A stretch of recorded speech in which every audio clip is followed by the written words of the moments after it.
Som la Judit i la Cira, i avui estem aquí per explicar-vos què és el llenguatge no verbal. La postura i el moviment del teu cos parlen a tu.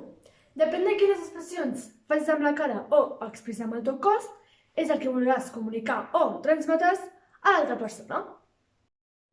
Com per exemple, quan veus algú mirant al terra i amb les espatlles caigudes, és possible que no estigui passant per un bon moment. Amb el nostre cos podem expressar diferents situacions. Per sopar tenim verdures. El millor plat de la meva vida. No te'l creus ni tu. O quan la teva amiga t'està explicant el dia fantàstic que ha tingut. I quan he vist Aurora el pa de sucre i just es va sentar la Bram Mateu al meu costat, o sigui... Ah, que guai. Si ara sóc jo o no t'interessa. Ningú es creurà quan digueu... Llere!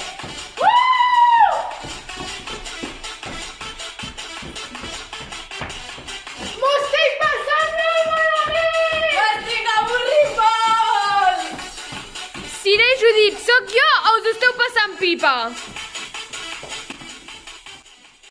La manera com una persona es mou i gesticula ens parla. És molt important. Un exemple és quan algú es presenta una exposició d'un tema.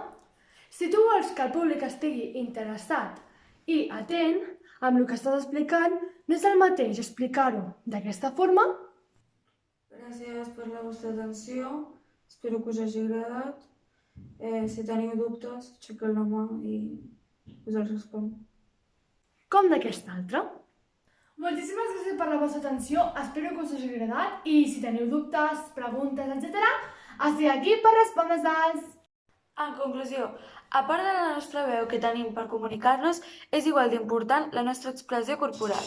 Com heu pogut comprovar amb els exemples anteriors, pot ser molt diferent el que dius amb la veu que el que expresses amb el teu cos.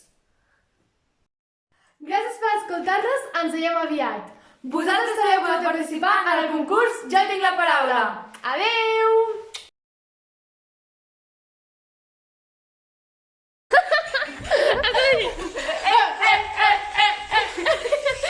Parlant de tu, depèn de quines expressions... És bonica...